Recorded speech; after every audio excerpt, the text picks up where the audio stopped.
I used to think walking my dog was just another thing on the to-do list. Get up, grab the leash, stroll around the block, repeat tomorrow. It was routine.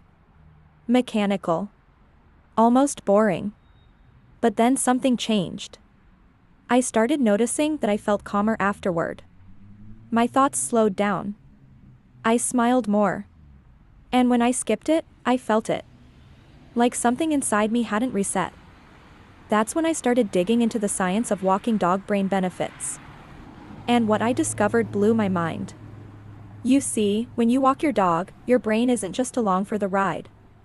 It's participating, chemically, emotionally, and neurologically.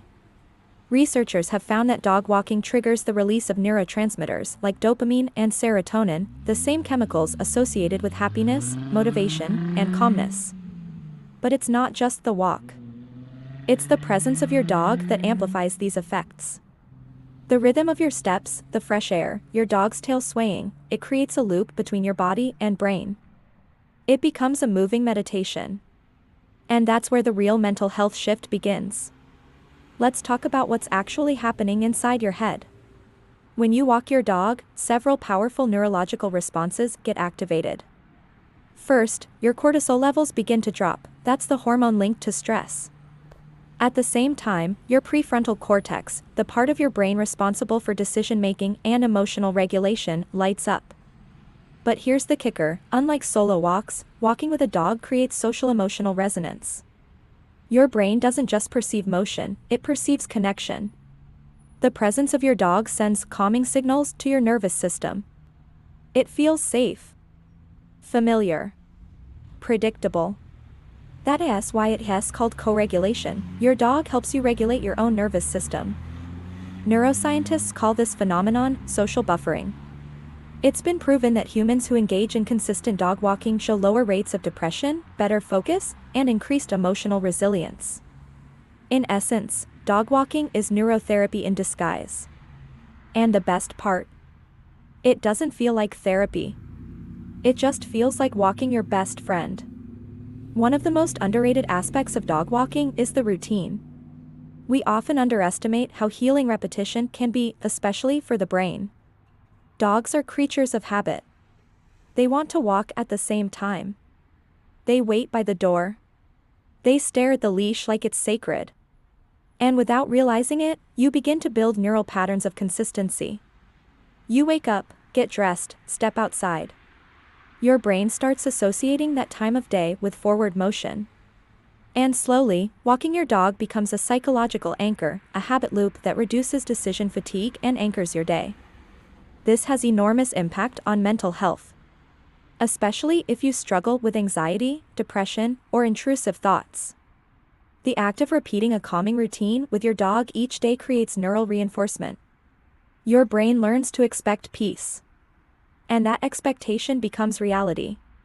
So while your dog is sniffing every bush on the block, your brain is building new pathways, quietly, persistently, and beautifully. There's something strange that happens about 10 minutes into a dog walk. You stop thinking in full sentences. Your mind starts to wander, not in an anxious way, but in an open, peaceful one. That's because walking your dog lowers sensory overload. Unlike walking in a gym or a city crowd, a dog walk is organic. Your dog sets the pace. Your eyes follow natural movement. And without realizing it, your mind starts releasing tension. In psychology, this is called attentional restoration, and it's been shown to improve creativity, working memory, and problem solving. That means the walk you take after work doesn't just help your mood, it boosts your cognitive performance. It's like hitting a reset button on your frontal cortex. You return home clearer, lighter, more focused. And that's not placebo. That's what neuroscientists are now confirming in fMRI brain scans. So next time you say, "I don't have time to walk the dog," remember, your brain doesn't have time not to. Here's the part we rarely talk about, the emotional afterglow. When you come back from a walk with your dog, the change in your body isn't just chemical. It's relational. You're calmer, so you communicate better. You're more regulated, so you argue less. You're present, which means you're more loving, even when you don't realize it. Over time, this daily practice spills into every part of your life, your job, your partner, your sleep, your sense of purpose. It's not just about walking the dog. It's about becoming the version of yourself who walks the dog. Consistently. Consciously. Not for them, but for you. Because dogs don't just pull us forward physically. They pull us forward mentally, emotionally, and spiritually. So, if you've ever thought of your daily dog walk as just another chore, I hope you see now that it's not. It's one of the most powerful, science-backed things you can do for your brain. From cortisol reduction to emotional stability, from routine building to deep neurological repair, walking your dog is a gift to your nervous system. So go grab that leash. Because the next time your dog looks up at you like they're saving your day, they just might be. And your brain will thank them for it.